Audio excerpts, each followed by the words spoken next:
할렐루야! 오늘은 세종을, 내일은 대한민국과 온 땅에 전도와 선교의 사명을 감당하는 세종순복음 드림교회입니다. 하나님의 사랑과 은혜가 치유와 응답이 있는 성령 충만한 교회입니다.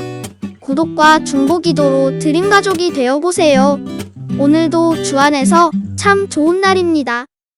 오늘 우리는 데살로니가 전서 5장 8절 이하를 공부하겠습니다. 8절 우리 다 같이 읽겠습니다. 우리는 낮에 속하였으니 정신을 차리고 믿음과 사랑의 호심경을 붙이고 구원의 소망의 투구를 쓰자. 우리 예수 믿는 사람은 낮에 속했단 말은 마귀는 흑암이고 예수님은 광명이거든요. 그런데 마귀에 속았던 우리가 하나님의 은혜로 흑암의 권세에서 건져내서 그 사랑의 아들 나라로 옮겼으니 어두움에서 빛으로 옮겼으므로 우리는 낮에 속한 사람들인 것입니다. 믿지 않은 사람은 가슴 속에 공중에 권세 잡은 자의 영이 있으므로 캄캄한 흑암이 들어와 있습니다. 그러나 예수 그리스도를 믿음으로 마음이 보혈로 씻어지고 성령이 들어오셔서 하나님의 영광이 오시면 흑암의 권세에서 건져내서 사랑의 아들 나라로 옮겨서 광명한 대낮에 수하게 된 것입니다. 밤에 사방을 살펴보면 아무것도 안 보이지 않아요. 앞이나 뒤나 옆을 어디 봐도 안 보이죠. 캄캄합니다. 더듬으면서 살아가다가 천길만길 벼락이 떨어지죠. 우리 동리에 옛날에 밤에 사냥을 나가던 한 집안이 있었습니다.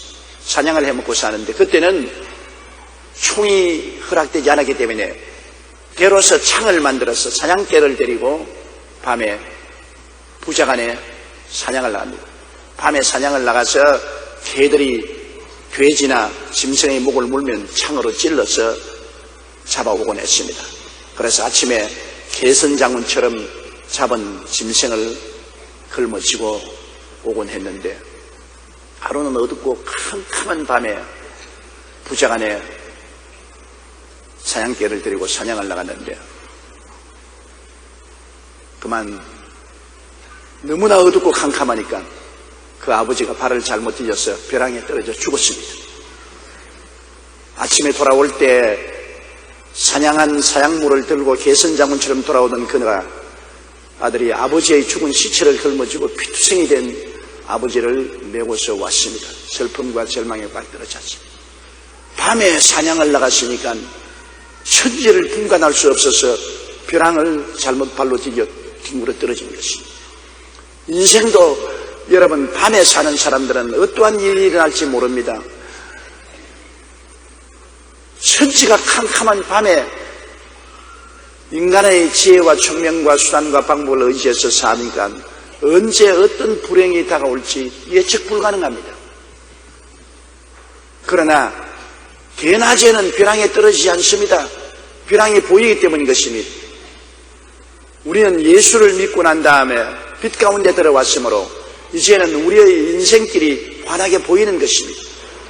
우리 뒤를 돌아봐도 우리가 아담 하와의 자손으로서 불순종하여 죄의 노예가 되었던 과거를 돌아볼 수 있고 현재를 보면은 예수님의 보혈로 씻음받고 성령의 보혜사가 되셔서 우리를 이끌어주고 돌봐주는 것을 바라볼 수 있고 우리는 미래를 바라보면 죽음 저 건너편에 영원한 천국 영광이 우리 위해서 예비되어 있는 것을 바라보고 우리는 이것을 깨달아 알고 있는 것입니다. 모르는 것은 밤에 있고 깨달아 알고 나면 환한 밝은 세상에 살고 있는 것입니다. 우리 신앙은 깨달음인 것입니다. 깨닫지 못하면 멸망하는 짐승과 같습니다. 깨달음은 하늘나라 백성이 되는 것입니다. 하나님이 계신 것과 예수 그리스도께서 우리의 구주가 되신 것을 깨닫는다는 것은 엄청난 큰 축복입니다. 성령이 오셔서 우리 마음에 비춰주심으로 우리가 깨달음을 얻어 예수님이 나를 위해서 대신하여 십자가의 희생제물이 되셔서 예수님 은총으로 값없이 믿음으로 구원을 얻는다는 깨달음을 얻는 것은 크나큰 축복인 것입니다. 그러므로 우리는 빛 가운데 거하죠. 우리 마음속에 가만 앉아있어도 환합니다. 어디서 와서 왜 살며 어디로 가는지 환한 것입니다. 이러므로 우리는 낮에 속에 있는 것입니다. 낮에 속에 있으므로 정신을 바짝 차려야지. 옛날은 정신없이 살았는데 우리는 왜 정신을 바짝 차리냐면 또다시 밤으로 미끄러져 가서는 안 되기 때문인 것입니다. 내가 하나님의 은총으로 예수를 믿고 구원을 받아 천국 백성이 되고 나라 속였는데 또 잘못해가지고서 미혹을 받아 마음속에 세상 사랑이 들어와서 주님과 거리를 두고 멀리 떠나가서 나중에 또 밤 세력에 잡히면 어떻게 하겠습니까? 조그마한 거리가 나중에 점점 커집니다. 어떤 남녀가 굉장히 사랑을 했는데 둘이가 걸어가면서 실개천을 사이에 두고 걸어갔어요. 조그마한 실개천이니까 둘이가 손을 잡고서 실개천을 사이에 두고 그러는데 걸어가면 걸어갈수록 실개천이 커져서 도랑이 되니까 이제는 손을 잡지 못하고 손을 놓고서 서로 이야기를 하며 그럽니다. 그 도랑이 점점 커져서 이제는 큰 시냇물이 되니까 큰 소리를 쳐서 서로 이야기를 합니다. 그러다가 강이 되니까 이제는 말이 안 들리니까 서로 쳐다만 보고 서로 걸어가다가 그것이 바다에 이르니까 서로 영영이 떠나버리고 마는 것입니다. 우리의 마음속에 조그마한 실개천 같은 세상 사랑이 들어오면 제일 처음에는 별로 차이가 없습니다. 주님과 손을 잡고 그냥 건너갈 수 있습니다. 그러나 점점 실개천이 도랑이 되고 강이 되고 바다가 되면 주님하고 멀어져서 빛의 자녀가 그만 어두움으로 떨어지고 세상의 노예가 되어버리고 마는 것입니다. 주님과 우리 사이에 거리를 절대로 두면 안 됩니다. 주님과 우리 사이에 거리를 두면 마귀가 폭풍을 일으켜 오는 것입니다. 예수님과 내 사이에 세상 사랑이 들어와서 쇠기를 박으면 그때부터 영적으로 고통이 다가오고 심적으로 괴로움이 다가오고 생활의 풍랑이 다가오는 것입니다. 우리는 절대로 주님과의 사이에 거리를 두고서는 안 되는 것입니다. 이러므로 정신을 바짝 차려야 돼요. 무슨 일이든지 예수님과 우리 사이에 쇠기를 박는 육신의 정욕, 안목의 정욕, 이생의 자랑이 들어오면 곧장 회개하고 통회해서 세상을 쫓아내야 되는 것입니다. 음식을 잘못 먹어서 아주 배가 고통스러운 사람은 가장 좋은 것이 화장실에 가서 토해내는 겁니다. 뱃속에 넣어놓으면 안 돼요. 토해버리면 시원해지는 것입니다. 세상에 들어와서 예수님과 내 사이에 거리가 생겨서 기도하기 싫고 성경 읽기 싫고 교회 나오기 싫고 하늘나라가 희미해질 때면 빨리 회개해서 토해내버려야 되는 것입니다. 그래서 세상과 마귀를 토해버리면 또다시 성령이 오셔서 예수님과 함께 인생을 살아갈 수 있고 빛 가운데 살 수가 있는 것입니다. 이러므로 우리 예수 믿는 신앙생활에는 항상 정신을 차리고 세상에 들어오면 회개해서 토해야 되는 것입니다. 세상에 사니까 세상에 안 들어올 수가 없어요. 여러분 아무리 잘 만드는 배도 물이 안으로 새 들어옵니다. 항상 모터를 돌려서 물을 퍼냅니다. 큰 상선이나 군함도 물이 새어 들어오기 때문에 물을 언제나 펌프로 퍼내는 것입니다. 우리가 아무리 신앙이 좋다 해도 세상에 사는 이상 세상이 여기저기서 들어옵니다. 안 들어오는 사람 없어요. 동창회에 가서 들어오고 친구들 모임에 들어오고 여행을 가다가 들어오고 어느 기회를 타고도 세상이 우리 속에 들어와서 자꾸만 예수 그리스도와 우리와의 사이에 거리를 두게 하는 것입니다. 우리 정신을 바짝 차리고 내가 기도하기가 싫어지느냐? 세상이 들어왔구나. 성경 읽기가 싫구나. 세상이 들어왔구나. 교회에 뭘 자꾸 주의를 가노? 이런 생각이 들었냐? 세상이 들어왔구나. 세상에 들어온 징조를 우리가 잘 살펴야 되는 것입니다. 세상에 들어오는 징조를 살펴서 곧장 처방을 해야 돼요. 의사는 환자들이 여러 가지 진단을 해서 어떤 병이 들어오는지 빨리 발견해야 되는 것입니다. 그 병을 알아야 치료할 수 있습니다. 우리는 세상에 들어온 것을 알아야 세상을 쫓아내는 것입니다. 세상을 쫓아내는 제일 좋은 길이 회개하고 예수님의 보혈을 주장하면 세상은 한 길로 왔다가 7길로 쫓겨나고 마는 것입니다. 정신 차려야 돼요. 경성하라 깨어라 너희 대적 마귀가 우는 사자같이 돌아다니며 삼킬 자를 찾는다. 마귀는 사자와 같이 돌아다니며 어찌하든지 세상을 집어넣어서 주와 거리를 두어서 우리를 확 덤벼들어 삼키려고 하는 것입니다. 이러므로 우리는 낮에 속한 사람이니까 정신을 바짝 차리고 마귀가 우리 속에 세상 사랑을 집어넣지 못하도록 경계심을 게으리하면 안 되는 것입니다. 우리는 낮에 속하였으니 정신을 차리고 믿음과 사랑의 호심경을 붙여. 호심경이란 방탄조끼를 말하는 것입니다. 가슴에 방탄조끼를 붙이고 있으면 총을 쏘고 창을 찔러도 방탄조끼는 뚫고 못 들어옵니다. 팔 하나 날아가도 살아요. 다리 하나 잘라도 살아요. 그러나 심장이 구멍이 나면 죽어요. 폐에 구멍이 나도 죽어요. 중요한 것이 가슴이니까 가슴은 방탄조끼로 이렇게 막아놓으면 가슴만 안 다치면 뭐 외다리 두 다리를 다 잃어도 살고 두 팔을 다 잃어도 사는 것입니다. 그렇기 때문에 호심경을 붙여라. 우리 신앙생활에 가장 중요한 것이 믿음과 사랑인 것입니다. 믿음을 잃어버리고 사랑을 잃어버리면 신앙은 사라지는 것입니다. 신앙이란 뭐냐? 믿음과 사랑인 것입니다. 우리 구원이란 것이 순수하게 믿음으로 구원받았지 행위로 구원받은 건 아닙니다. 구원이 우리에게서 나온 것 아니에요. 내가 공부를 많이 해서 구원받는 것도 아니고 수양과 도덕을 닦아서 구원받는 것도 아니고 고행을 해서 구원받는 것도 아닙니다. 집안이 좋아서 구원받는 것. 구원은 도대체 우리에게서 나온 것이 아닙니다. 사람에서 구원이 나온 것이 아닙니다. 그리고 우리의 행위에서 구원이 나온 것이 아닙니다. 착한 사람, 선한 사람이라고 해서 구원 나온 것이 아닙니다. 구원은 전적으로 예수님을 통해서 오는 것입니다.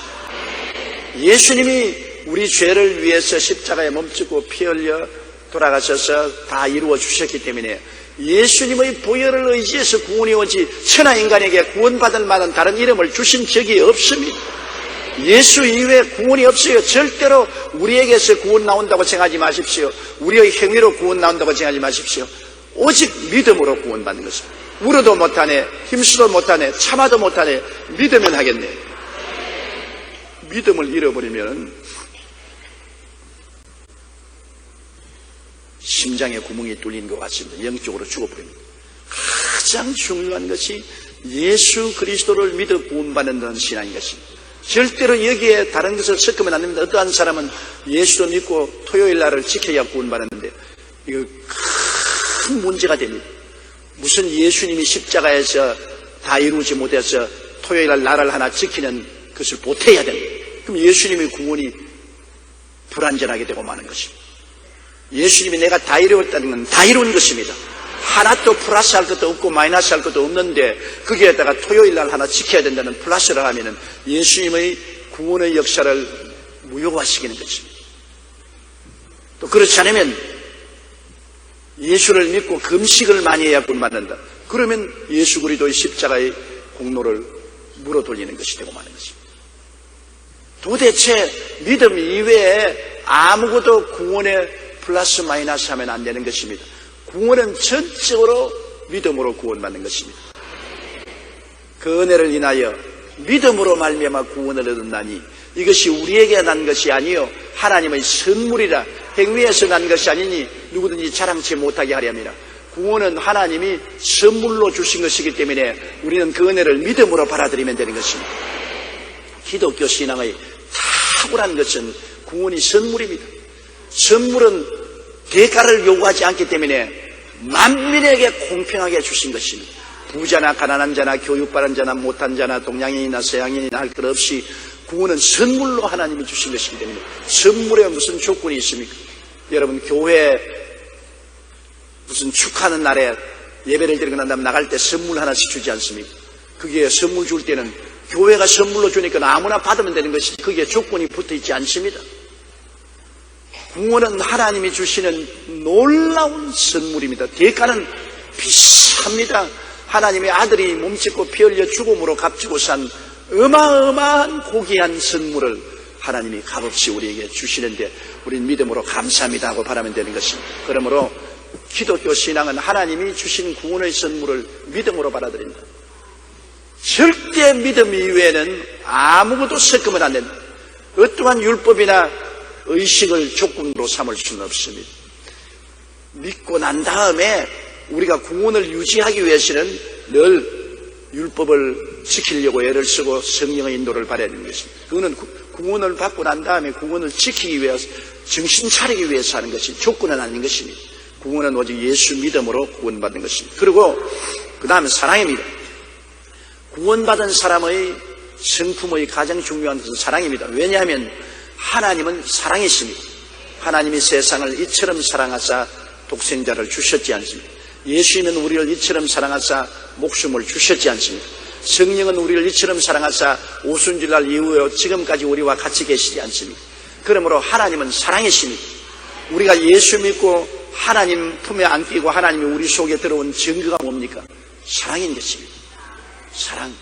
예수 믿고 구원받은 가장 위대한 표적이 사랑입니다. 예수 믿었다고 하면서 미움을 꽉 들어찼으면 안 믿은 것입니다. 예수 믿었으면 그리스도의 구원이 들어왔으면 사랑이 나타나야 되는 것입니다. 사랑이 얼마나 중요한지 몰라요. 예수 믿고 사랑하는, 사랑해도 좋고 안 해도 좋은 것이 아닙니다. 예수 믿으면 예수 그리스도의 성품이 우리 속에 들어오기 때문에 예수님의 성품은 사랑입니다. 사랑하게 되어 있어요. 사랑을 해야 돼요. 자연적으로도 해야 되고 억지로도 해야 돼요. 사랑하게 되어 있어요. 어머니, 친어머니와 다른 어머니와 차이가 어디 있습니까? 솔로몬의 유명한 판결에 이런 일이 있습니까? 기생 둘이가 한날 한시에 애를 낳았는데 같은 방에서 살다가 아침에 전부기를 일어나니까 한쪽 기생이 보니까 자기 애가 아니거든. 밤에 다른 기생이 몸부림을 쳐서 애 위에 깔아뭉개가 자기 자식을 죽여버리고, 그러니까 자기 죽은 애를 옆에 있는 친구의 팔에 안기고 옆 친구의 애를 자기 품에 안고, 그래가 싸움이 붙었습니다. 죽은 것이 너 자식이다, 내 자식이다. 살은 자식이 너 자식이 내 자식이다. 이거 도저히 분별을 할 수가 없습니다. 아직 핏덩어린 어린 애기였기 때문에 아직 얼굴이 누구를 닮았는지도 보여주지 않아요. 그때는 과학이 없었기 때문에 유전자 감식도 할 수가 없어요. 솔로몬 왕에 데려왔습니다. 두 여자가 팔을 거치고서 서로 죽은 자식이 너 자식이다. 아니야, 죽은 자식이 너 자식이다. 산 자식이 내 자식이다. 내 자식이다. 의안이 분명합니다. 그 솔로몬이 뭐라 했습니까? 하나님의 지혜로서 기막힌 판단을 했어. 칼을 가져오너라. 도마를 펼쳐라. 아기를 도마 위에 얹혀라. 그리고 둘이가 다 자기 자식이라니까 공평하게 칼로서 이 자식을 반을 짜게 해가지고서 두 여인에게 각각 반쪽씩 나누어 주라. 그러니까 한 여자가 얼굴이 새파랗게 됐지만 내 자식 아닙니다. 내가 거짓말했습니다. 잘못했습니다. 저 여자에게 주세요. 내가 거짓말했습니다. 그쪽 다른 여자는 반 짜게 자고 자기 자고. 그 임금님 참 올바른 판단했다고 반을 짜게 자고. 그러니까 솔로몬이 말해요. 내 자식이 아니라고 저 여자에게 주라는 이가 진짜 엄마고 반 짜게 자는 것은 거짓말 가짜 엄마다. 진짜 엄마는 자식에 대한 사랑, 본능적인 사랑이 불타는 것 같기 때문에 차라리 자식을 내가 소유하지 못할지라도 죽여서는 안 되겠지요. 그러나 진짜 자기 자식이 아닌 것은 내 자식 죽였으니 네 자식도 죽이자. 그렇게 나오지 않습니까? 사랑은 본능적으로 그렇게 넘쳐나오지 않습니까?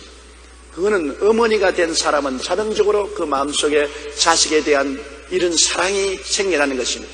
예수를 믿으면 본능적으로 사랑이 생겨나게 되는 것입니다. 예수님의 성품이 사랑이기 때문에 우리 주님을 구주로 모시고 주님이 들어와 있는데 사랑의 성품이 안 생길 수가 없습니다. 사랑의 성품이 생겨요. 그 사랑의 성품을 길러야 되는 것입니다. 사랑이라는 것은 언제나 이웃을 나처럼 이해하고 사랑하고 그리고 좋은 것을 나누는 것입니다. 여러분, 사랑을 어떻게 해요? 사랑이라는 것은 제일 고린도서 12장에 보면 사랑은 오래 참고 사랑의 가장 조건이 오래 참는 것입니다. 사랑하면 참아요. 자식을 기를 때 못된 짓 하는 것을 부모가 얼마나 참습니까? 자식을 사랑하지 않고 이웃 같으면 못 참아요. 자식을 사랑하는 부모는 참지 않아요. 남편이 아내를 사랑하면 아내의 여러 가지 결점을 보고도 참지요. 아내가 남편을 사랑하면 남편의 잘못을 오래오래 참지요. 사랑이란 가장 중요한 것이 참는 것입니다. 사랑이라니까 늘 로맨틱해 가지고서 아이고, 그거는 감정이지 사랑이 아닙니다. 그것은 일시적으로 넘쳐난 감정이요. 그것은 언제 변할지 모르는 것입니다. 사랑이란 것은 그렇지 않습니다. 오래 참는 것입니다. 사랑이 무엇과 같으냐? 조선솥하고 같습니다. 여러분, 쟁개미는 물을 넣고 불을 떼면 이따가 불을 끄면 쏴 하고 빨리 끓어오르고 빨리 식어버리는데, 조선솥은 장작 불을 떼어도 상당히 오래 걸립니다. 부글 오래오래 떼어야 물이 끓기 시작하고, 불을 꺼도 장작 조선솥에 불을 뗀 그 물은 하루 종일 뜨끈하다고요. 그래요. 우리 아버님과 어머님 어릴 때, 내가 어릴 때 가만 보니까 사랑 싸움을 하시는 거 보았다고요. 아버지께서 우리 어머니를 보고, 당신은 좀 애교가 없다, 로맨틱하지 못하다, 홍두깨를 먹었는지 장작을 먹었는지 왜 그렇게 뻔뻔하냐. 그러니까 우리 어머니가 말이에요, 그런 말 하지 마소. 나는 조선솥 같은 사랑이에요. 나는 세월이 흘러가도 변함이 없지만은 요사이 젊은 여자들 양푼같이 파르르 끌어올랐다가 싹 씻어버리는 그런 것 아니에요. 그 말이 맞아요. 우리 아버지 어머니 18살 19살에 결혼해가지고서 지금 93살 94살까지 같이 사시잖아요. 조선소 사랑입니다.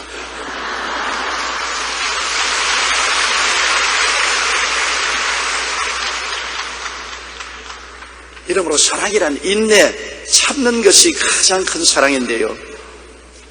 이 당나라 장공예라는 사람이 있었는데, 구대를 내려오면서 세간을 나누지 않고 한 집에 살았습니다. 구대를 한 집에서 사니까 식구가 수백 명이에요. 상상도 할 수 없습니다. 9대를 한 집에서 살고 있습니다.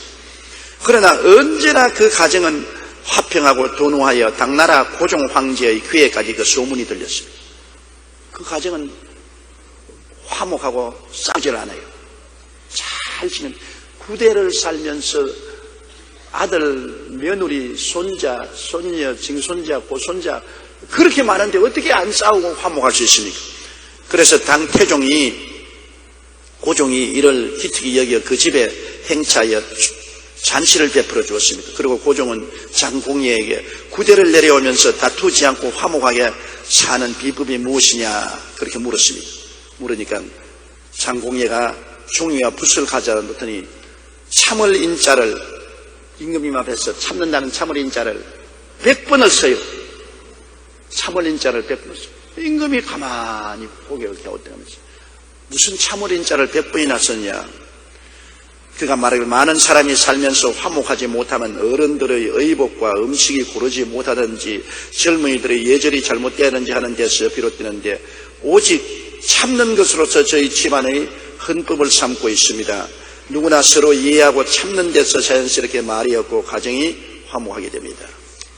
그 말은 무슨 말이냐면, 자연이 많이 살게 되니까 어른들의 입맛에 맞지 않도록 음식도 만들어질 수도 있고, 어른들의 기분에 들지 않게 의복도 만들 수도 있고, 또 애들이 고약한 행실도 할 수 있고, 이런 것을 비난하고 공격하고 판단하면 분쟁이 일어날 수 있습니다.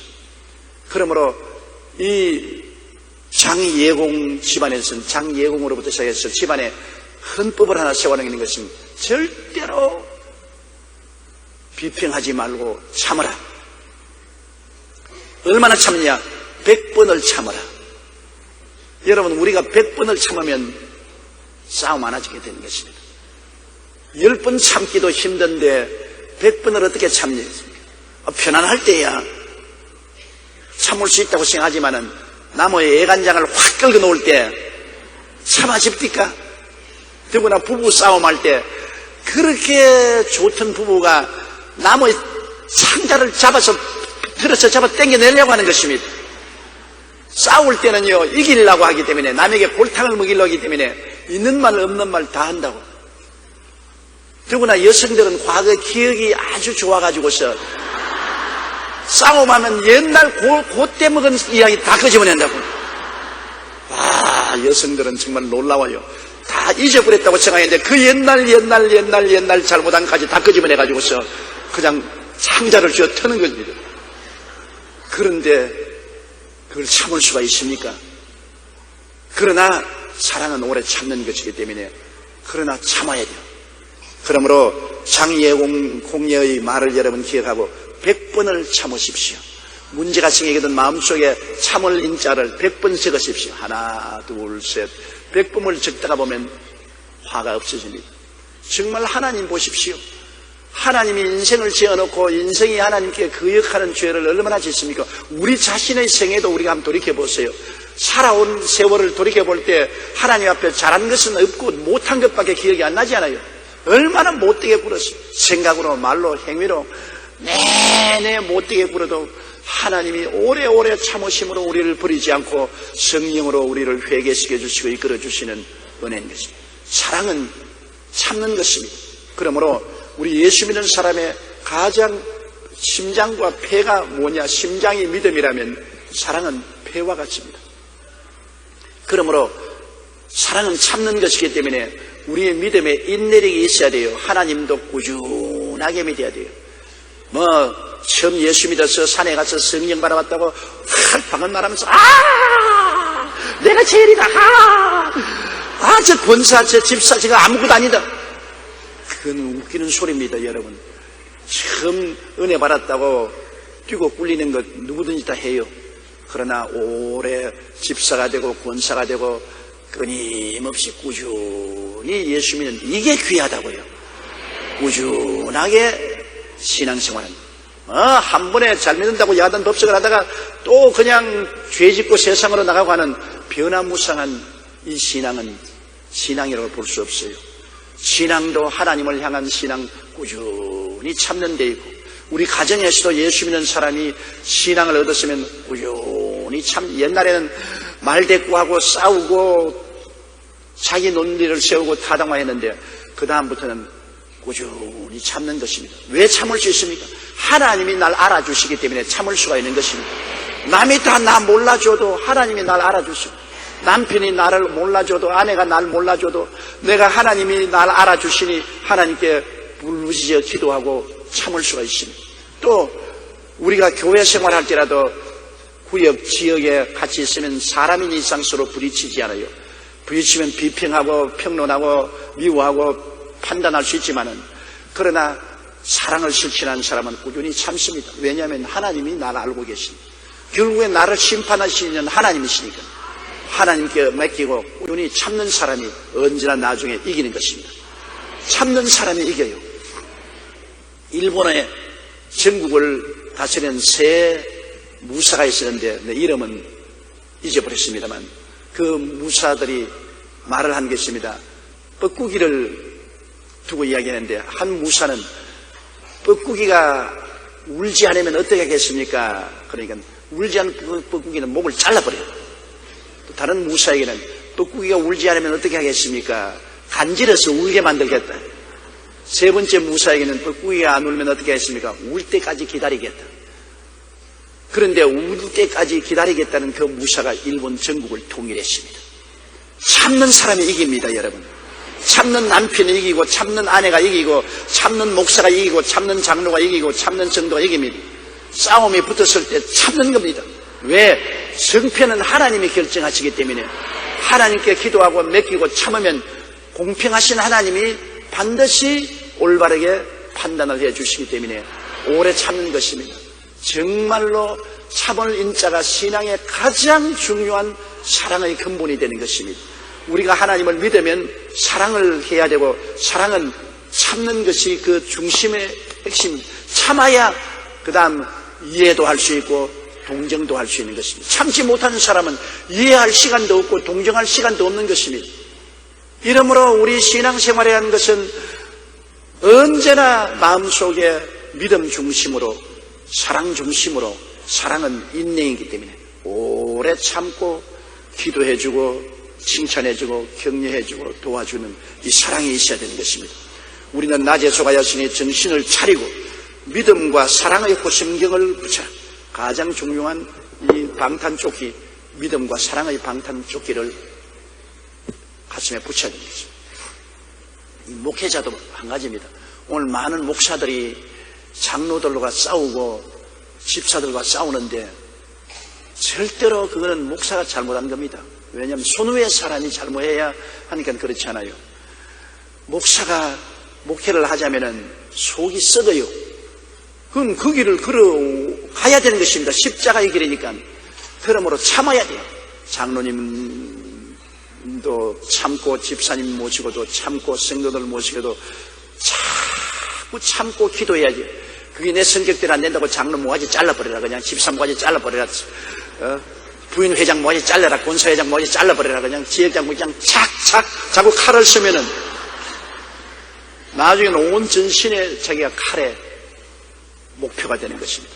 자르는 것이 제일이 아닙니다. 참는 것이 제일인 것입니다. 참고 사랑해서 변화시키는 이런 역사를 베풀어야 언제나 목사도 올바른 목회를 할 수 있고 가장도 같습니다. 성내는 것이 하나님의 의를 이루지 못합니다. 성내는 것 절대로 하나님의 의를 이루지 못합니다. 이러므로 우리는 마음속에 믿음과 사랑을 지키는 이 방탕조끼를 입어야 되는 거죠. 그리고 구원의 소망의 투구를 서자. 구원의 소망. 우리 사람들은 소망을 가지고 삽니다.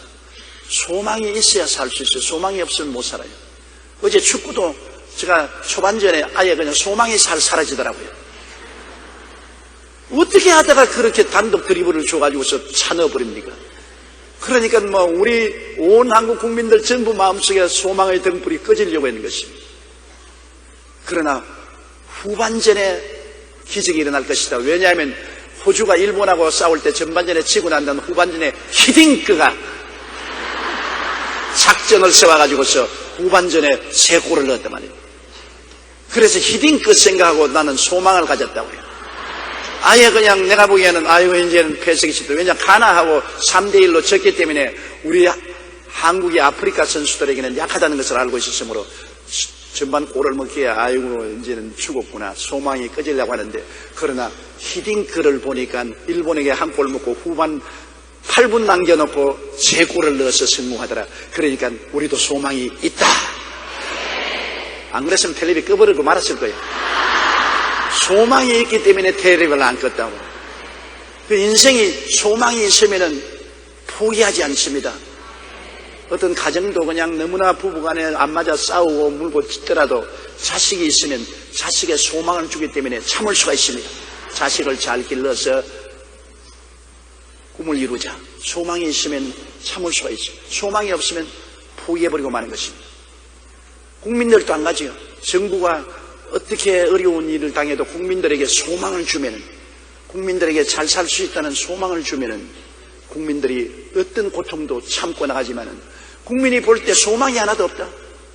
김금태 씨가 한 말 것처럼 빵이 하늘인 것을 알았다고 하는 것처럼 국민에게는 잘 살게 해주는 것이 하늘입니다.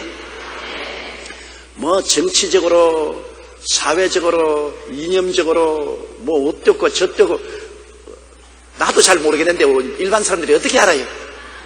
골치 아프지 않아요? 국민들이 잘 먹고 잘 입고 잘 살게 해주는 것이 정치인 것입니다. 그런 소망을 넣어주면 국민들이 다 지지해요. 잘 먹고 잘 입고 잘 살게 해주는데 왜 지지 안 해요? 그런데 잘 먹고 잘 입고 잘 사는 것은 제껴놓고 난 다음 무슨 이념 문제, 역사 문제, 사회적인 문제를 골치 아프게 자꾸 이야기하고 있으면 국민들이 염증을 내는 것입니다. 그 서로 올바르다 할지라도 국민들이 염증을 내요. 이러기 때문에 소망이 얼마나 중요한지 모릅니다. 소망 없으면 안 돼요. 저는 사람들이 48년 동안 어떻게 목회했냐고 물으면 소망 목회 48년이라고 말했습니다. 예수 그리스도 안에 있는 소망을 저는 설교했습니다. 48년 동안 예수 그리스도 안에 있는 소망을 설교했기 때문에 우리 교회가 세계 최대의 교회가 된 것입니다. 그렇지 않고 교회에 와서 자꾸 교인들을 헐뜯고 정지하고 심판했으면 다 도망치고 말았을 거예요. 소망이 없는데 왜 가요? 그렇잖아요. 무엇 때문에 전철 타고 버스 타고 이 머나먼 여의도길까지 옵니까? 소망이 있기 때문에 오는 것입니다. 내가 말씀을 들어서 내 문제가 해결되고 하나님의 은총과 축복을 받고 심신의 치료를 얻고 축복을 받을 것이라는 소망이 있기 때문에 오는 것입니다. 소망이 얼마나 중요한지 모릅니다. 이 성경에도 구원의 소망의 투구를 쓰자. 머리에 투구를 쓰는데 머리에는 언제나 소망을 잊지 말라는 것입니다. 희망을 버리면 안 됩니다. 우리 기독교 복음의 가장 위대성은 예수 그리스도를 통해서 우리에게 하나님이 희망을 준 것인 것입니다. 예수 그리스도의 십자가를 통하여 죄인에게는 용서받고 의롭게 되고 하나님 영광에 참여할 소망을 준 것입니다. 믿음으로 용서와 의와 소망을 주었으니 어떤 죄인도 주님께 나오면 용서받고 의롭게 되고 영광을 얻을 소망을 얻으니 얼마나 좋습니까? 소망. 그리고 이 세상 마귀와 세상에 찌들어진 사람도 예수께 나오면 성령이 오셔서 죄와 사망의 법에서 해방시켜 주시고 성령으로 채워주신다는 소망이 있습니다. 성령으로 말미암아 죄와 사망에서 벗어날 소망이 있으니 얼마나 좋습니까? 병든 사람, 예수님이 채찍에 맞았으므로 병고침을 받았다는 소망을 얻을 수가 있습니다. 어떤 병이 걸려도 주님을 찾아 나오면 치료받을 수 있는 소망이 있습니다. 또 어떻게 가난하고 헐벗고 굶주리고 낭패와 실망을 당해도 십자가에 나오면 아브라함의 복을 받을 수 있다는 소망이 있습니다. 하나님이 아브라함의 복과 형통을 우리에게 주시는 소망이 있죠. 그리고 육신의 생명이 끝나고 죽더라도 예수 그리스도와 더불어 부활해서 하늘에 올라가 보좌 우편에 앉는다는 소망이 있는 것입니다. 기독교의 복음은 소망이요. 사랑하는 자여 내 영혼이 잘됨같이 내가 범사에 잘됨에 강건하기를 간구하노라. 얼마나 소망찹니까? 전인 구원. 시편 103편의 말씀대로 그 모든 은택을 잊지 말지어다 제가 내 모든 죄악을 사하시며 내 모든 병을 고치시며 내 생명을 파멸해서 구속하시고 인자와 긍휼로 관을 씌우시며 좋은 것으로 내 소원을 만족케 하사 내 청춘으로 독수리같이 새롭게 하시는도다. 얼마나 소망찹니까? 소망을 버리지 말라. 소망, 구원의 소망의 투구를 써라. 예수 그리스도 안에서 주님이 주시는 이 구원의 소망의 투구를 써라. 십자가를 바라보지 않으면 소망 없습니다. 이 세상 소망은 구름 같고 부귀와 영화도 한 꿈일세. 이 세상의 소망은 구름과 같이 사라지는 것입니다. 그러나 예수 그리스도에는 구원 속에 소망이 있는 것입니다. 구원의 소망입니다. 예수 그리스도의 십자가 소망입니다. 십자가 없는 소망은 소망이 아닙니다, 여러분. 그것은 다 조합니다. 향기가 없는 인조꽃입니다. 십자가야말로 우리에게 진실로 영원한 소망의 근원이 되는 것입니다. 우리가 살든지 죽든지 흥하든지 망하든지 성하든지 쇠하든지 낙심하지 않을 수 있는 것은 십자가가 있기 때문인 것입니다. 그리스도가 십자가에서 우리를 향해서 수고하고 무거운 짐진 자들은 다 내게로 오라. 내가 너를 쉬게 하겠다 하시니 주 예수 그리스도 안에서 내 영혼이 잘되고 범사에 잘되며 간단한 소망이 있습니다. 내가 절망에서 일어날 소망이 있는 것입니다. 우리는 오늘날 소망의 투구를 써야 되는 것입니다. 예수 그리스도를 바라보고 소망을 버리지 마십시오.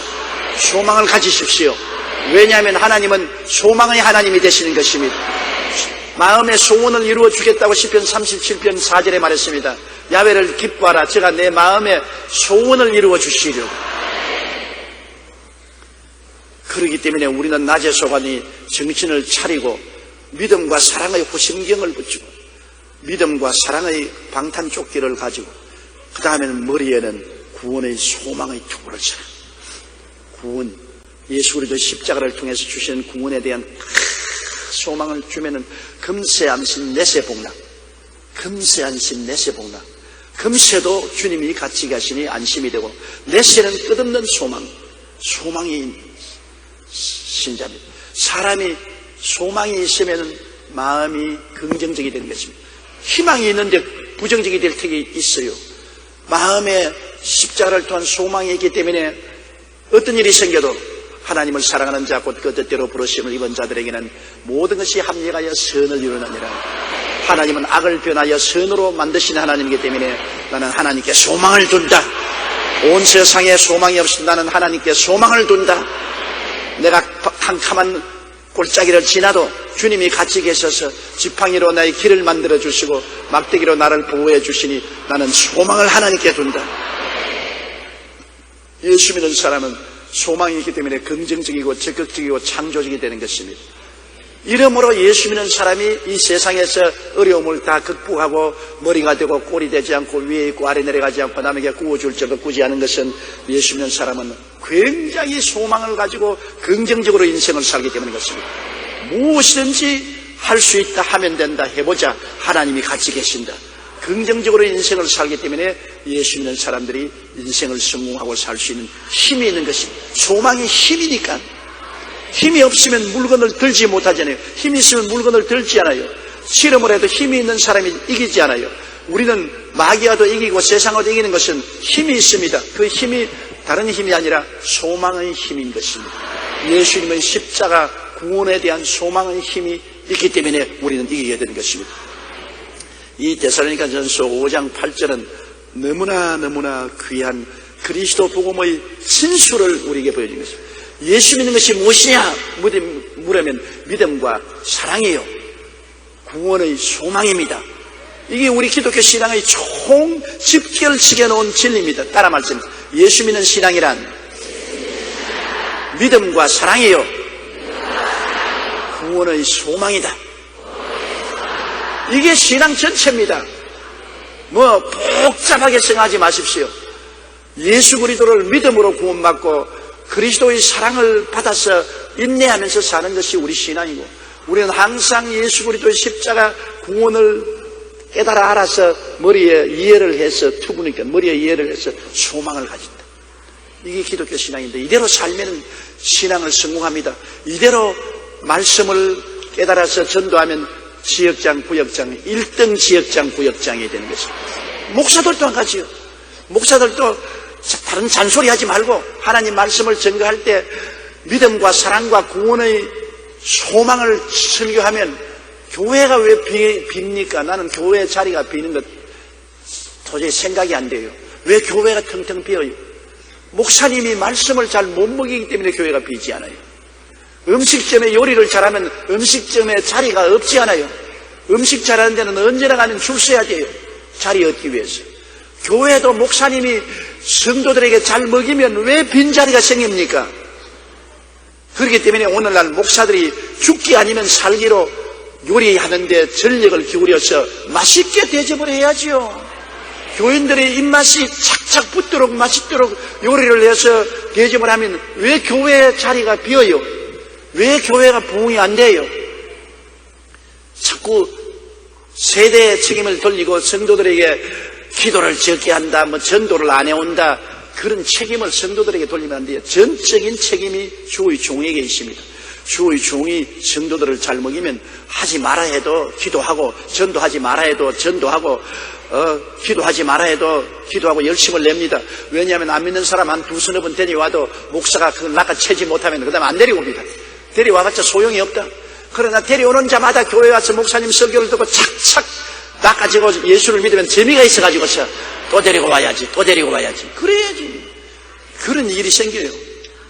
제가 48년의 긴 세월 동안 목회를 하고 온 세계를 돌아다니면서 보니까 교회 부흥은 주의 종이 얼마나 말씀을 맛있게 전하는 자에 달려있는 것을 알았었습니다. 성도들에게 책임 전가하면 안 돼요. 주의 종에게 전적 책임이 있는 것입니다. 자, 9절 우리 보십시다. 하나님이 우리를 세우시면 노하심에 이르게 하심이 아니요 오직 우리 주 예수 그리스도로 말미암아 구원을 받게 하시십니다. 하나님이 우리를 부르신 것은 하나님이 우리 심판하려고 부르신 거 아니지 않아요. 예수님이 십자가에서 우리 대신해서 심판을 다 바라버리기 때문에 예수님 날개 밑에 들어가면 심판이 없어요. 예수님이 우리 대신 심판받았는데요, 예수님 날개 밑에 들어가서 주 날개 밑 내가 편히 거하네, 우리는 편히 거할 수가 있는 것입니다. 아무리 하나님의 심판의 폭우가 쏟아져도 예수님의 날개가 우리를 덮고 있어요. 뭐 비 오는 날 비가 쏟아져도 암탉이 꾹꾹꾹꾹꾹꾹꾹 하면 병아리가 쫓아와서 엄마 날개 속에 따들어가면 엄마가 품고 있습니다. 물이 엄마 벼슬을 통해서 툭툭툭 흐르고 날개 위에 줄줄줄줄 흘러가도 엄마는 비에 젖어도 새끼는 따뜻하고 평안하고 보송보송하게 비를 피할 수 있는 것입니다. 예수님의 날개 아래 피하고 있으면 하나님의 진노가 예수 그리스도를 통해서 십자가에서 다 이루어졌기 때문에 그리스도 안에서는 진노가 없는 것입니다. 카나다에서 두 사람 사냥꾼이 사냥을 하러 갔는데 가을에 그냥 억새풀이 굉장히 많이 나 있고 말라 있는데 불이 붙으면 뭐 산 전체가 불덩어리는데 갑자기 우한 하는 소리가 들리거든요. 보니까 불이 붙어온단 말이에요. 산불이 바람을 타라 붙어오는데 그건 도망쳐서는 도저히 피할 수 없습니다. 그러니까 사냥꾼 한 사람은 나무 위에 기어 올라갔어요.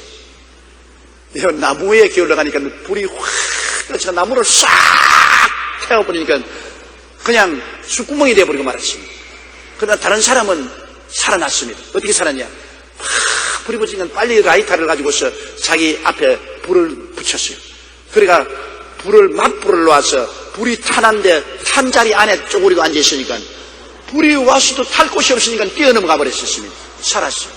맞불을 붙이는데 여러분, 하나님의 진노의 심판이 올 때 맞불을 붙여서 이미 태워버린 곳이 십자가입니다. 예수님이 십자가에서 하나님의 진노를 받았습니다. 제가 찔리면 우리가 허물을 인하며 제가 상하면 우리 죄악을 인함이라. 제가 징계를 받으므로 우리가 평화를 누리고 제가 채찍에 맞으므로 우리가 나음을 입었도다. 우리는 다 같이 그릇 행하여 각기 제길로 가거늘 야훼께서는 우리 무리의 죄악을 저에게 담당시켰다.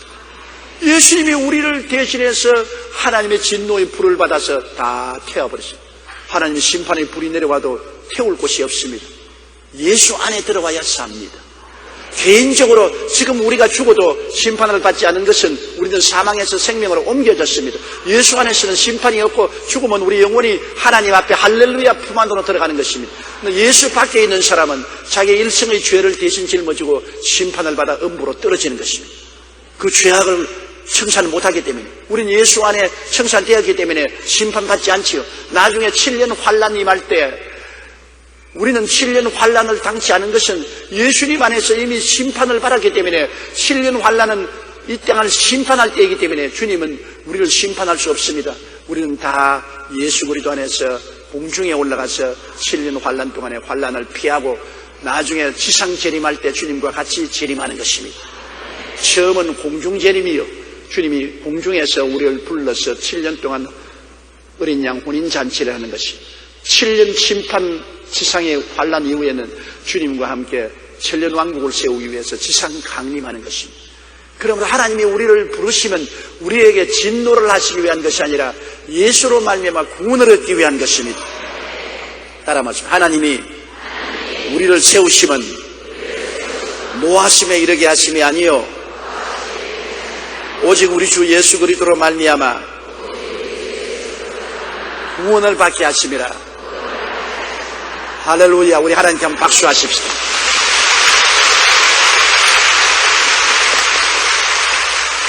예수님 우산 밑에 들어가 있고 예수님 날개 밑에 있는 축복은 금세 영세 효과를 발생하는 것입니다.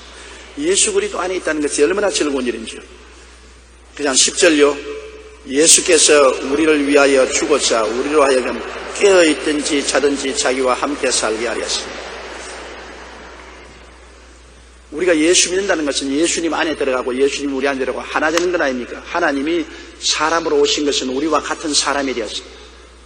공동체 속에 하나가 됩니다. 예수님 십자가에 올라간 것은 우리 인류를 다 안고 십자가에 올라간 것이기 때문에 예수 죽음 내 죽음, 예수 무덤 내 무덤, 예수 부활 내 부활, 예수 성천 내 성천, 우리가 전부 그리스도 안에서 하나가 된 것입니다. 그리스도 안에서 하나가 되었어요. 우리 축구 시합하는 거 보십시오.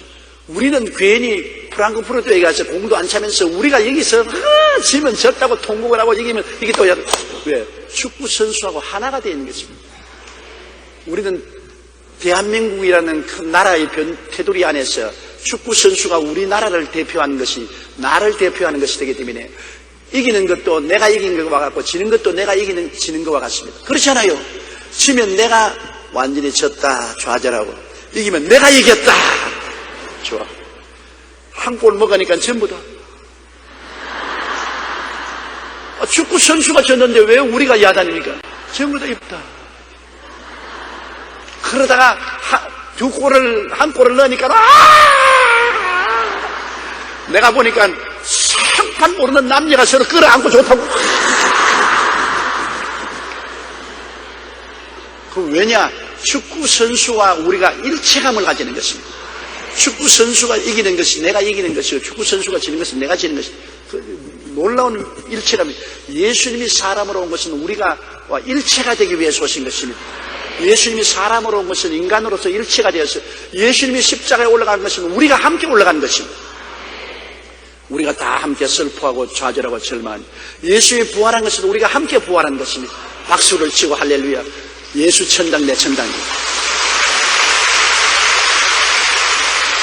그러니 우리 예수 믿는 것은 그리스도 안에서 살아도 함께 살고 죽어도 함께 죽는다. 어찌할 수가 없습니다. 예수님이 인류와 공동체에 함께하기 위해서 오셨기 때문에 예수 그리스도는 혼자 사는 생애가 아닙니다. 예수님의 33년의 생애도 우리와 함께 살았고 예수님의 십자가도 우리와 함께 올라간 것이고 예수님이 무덤에 들어간 것도 함께 들어간 것이고 부활한 것도 함께 부활한 것이고 예수 천당도 우리와 함께 우리 천당이 된 것입니다. 예수님이 부활하셔 천당에 올라갔다는 것은 여러분 우리가 함께 이미 천당에 올라간 것과 같은 것입니다. 참으로 놀라운 것은 예수님의 제자들이 예수님을 3년 반 동안 따라다니면서 전도하고 가르치고 병 고치는 것을 다 보았습니다. 다 보았죠. 그러나 예수님이 겟세마네 동산에서 잡힐 때 예수님을 안 믿은지 않은데 제자들이 예수 믿는지 않는데 다 달아났습니다. 다 이때는 36개를 놓는 것이 제일 좋다. 제일 수혜자인 베드로까지 예수를 억지로 따라갔다가 안나사와 가야바의 뜰에서 3번이나 예수님을 모른다고 저주까지 하면서 부인했습니다. 그랬는데 무엇이 어떻게 되었기에 이 제자들이 한 사람도 남김없이 그 위에 오순절날 이후에 순교를 당했습니까? 다 창에 맞아 죽고 혹은 칼에 맞아 죽고 혹은 십자가에 못 박히고 혹은 참수당하고 다 죽음으로써 그리스도를 지금까지 36개 놓고 도망 안 쳤습니다. 왜냐? 그들은 예수 그리스도의 세계를 보고 배울 때는 반신반의였습니다. 정말로 주님이 구주이실까? 반신반의를 했기 때문에 예수님의 가르침도 위대하고 병고침도 위대했지만은 그러나 반신반의했습니다. 그래서 그들이 예수님 십자가에 죽는 건 눈으로 똑똑히 보았어요. 자기들 눈으로 자기 주님이 십자가에 못 박는 걸 똑똑히 보고 겁이 나서 다 도망쳐서 숨었어요. 그런데 3일 만에 부활하셔서 그들 가운데 예수님이 나타난 걸 똑똑히 보았습니다. 똑똑히 부활한 예수님을 죽는 것도 확실히 보았는데 부활한 것도 똑똑히 눈으로 보았어요. 그러고 난 다음에 그들 보는 앞에서 하늘로 승천하는 것도 똑똑히 보았습니다. 그리고 오순절날에 하늘에 올라가서 보내겠다는 성령을 보내서 성령 받았습니다. 그거 하니까 야 이거 진짜다. 이제 반신반의가 아닙니다. 우리가 죽는 거 직접 보았어. 부활해서 우리 모임에 한두 번도 아닌 수십 차 나타났어. 우리 눈앞에서 성천했어. 약속한 대로 성령 받았어. 야 주님은 진짜 주님이시다. 진짜 예수 믿으면 죽어도 살고 살아도 산다. 너무나 확신했기 때문에 예수님 겟세마네 동산에서 다 버리고 도망간 제자들이 그 다음에는 예수 그리스도의 복음을 위해서 다 목숨 바랬던 것입니다. 여러분 우리 믿는 예수 그리스도 신앙은 진짜입니다. 가짜 아닙니다. 진짜로 죽은 예수님이 진짜로 부활했고 진짜로 성천했고 진짜로 성령 보내주십니다. 그러므로 예수 그리스도의 제자 12제자가 나중에 다 순교를 당했다는 것은 의미가 굉장히 깊습니다. 그들이 여러분 가짜로 믿었으면 왜 목숨을 내놓습니까? 그것도 한두 명이 아닌 제자가 모두 다 순교를 당해도 부인하지 않았습니다. 모두 다 예수님을 버리고 도망친 그 엉터리 제자들이 나중에는 전부 다 참터리 제자가 됐어요. 왜냐? 자기 눈으로 보았으니까. 죽는 거 확실히 보았고 확실히 부활해서 찾아오는 거 보았고 확실히 성천하는 거 보았고 확실히 성령 오시는 거 체험했기 때문에 그들은 의심할래야 의심할 수가 없었습니다. 그래서 그들은 정말 예수 믿으면 죽어도 살고 살아서 예수 믿으면 죽지 않는다. 그렇기 때문에 사나 죽으나 주님과 함께 산다. 그들은 순교할 수 있었던 것입니다. 여러분 우리가 믿는 예수님은 가짜가 아닙니다. 예수님은 우리와 함께 사람이 되었었고 우리는 그리스도와 함께 죽고 장사지고 함께 부활했기 때문에 우리는 살아서 예수 믿고 주님과 같이 하고 죽어도 주님 계신 천당에 올라갑니다. 우리는 죽어서 흙으로 돌아가 버리고 아무것도 없이 사라지는 건 아닙니다. 확실하게 천당 갑니다. 우리 여기 살아있는 이 현실보다도 더 뚜렷하게 천당에 가는 것이니까 걱정하지 말라고요. 예수께서 우리를 위하여 죽어서 우리로 하여금 깨어있든지 자든지 자기와 함께 하려 하셨느니라. 옆에 계신 분들에게 예수님이 당신과 같이 계십니다. 그렇게 인사하십니다.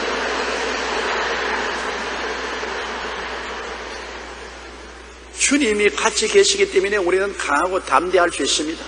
볼지어다 세상 끝날까지 내가 항상 너와 같이 하시니 그날에는 내가 아버지 안에 너희가 내 안에 내가 너희 안에 있는 것이 너희가 아니라. 왜 내가 담대할 수 있습니까? 어떻게 용감할 수 있습니까? 그것은 예수님이 같이 하기 때문에 용감하고 담대할 수 있습니다. 나는 옛날에 우리 어머니하고 시골에 살 때 돈 버는 법을 내가 알았어요. 시골에는 우리 집하고 화장실이 굉장히 멀지 않아요. 시골에는 집과 화장실은 멀수록 좋다고 옛날에 말해요. 사돈과 화장실은 멀수록 좋다고. 화장실이 멀리기 때문에 어머님이 밤에 화장실 가시려면 나를 깨우신다고요. 용기야 나 화장실 간데 따라오느라. 사실은 짐승이 와도 내가 어린아이가 따라가서 무슨 도움이 됩니까? 그러면 내가 어머니 보고 돈. 자다가 일어나서 돈. 그래 내일 아침에 내가 줄게 화장실 따라가자. 그럼 내가 돈 번 맛에 눈을 비비고 따라가서 어머니 화장실에 들어가시면 바깥에 쪼그리고 앉아있습니다. 그 어머니가 화장실 때 용기야 너 거기 있느냐? 엄마 여기 앉아있어. 저 같은 어린아이를 데려가도 어머니가 마음이 든든하다고요. 혼자 계시는 것보다도 나 같은 어린아이를 데려가도 마음이 든든한데 하물며 주님이 자나 깨나 사나 죽으나 같이 계시는데 우리가 마음이 든든하지 아니할 수가 없는 것입니다. 담대하고 용기 100배 해야죠. 두려워 말고 놀라지 말아야 돼요. 주님이 같이 계십니다. 사망의 엄침한 골짜기로 다닐지라도 해를 두려워하지 아니할 것은 주께서 나와 함께 계시면 주님이 계시기 때문에 두려워하지 않을 수 있는 것입니다. 주님이 안 계시면 두렵지요. 그러나 주님이 계시기 때문에 안 두렵죠. 왜? 주님은 하늘과 땅의 모든 권세를 다 가지고 계시기 때문인 것입니다. 담대하고 강하시기를 바랍니다. 11절요. 그러므로 피차 권면하고 서로 덕을 세우기를 너희가 하는 것 같이 하라. 요것도 하면 시간이 너무 걸리기 때문에 요거는 다음 시간으로 미뤄야 되겠어요. 자, 예수 믿는 게 얼마나 좋은 것 알았죠? 그러므로 주여 믿음을 언제나 굳게 가지고 사랑의 인내를 하게 도와주시옵소서. 십자가 바라보고 끝없는 소망을 가지게 하여 주시옵소서. 그걸 잊지 마시기 바랍니다. 그리고 언제나 깨어있든지 자든지 살든지 죽든지 주님은 나와 같이 계심으로 내가 강하고 담대해질 수 있다는 것을 잊지 마시기 바랍니다.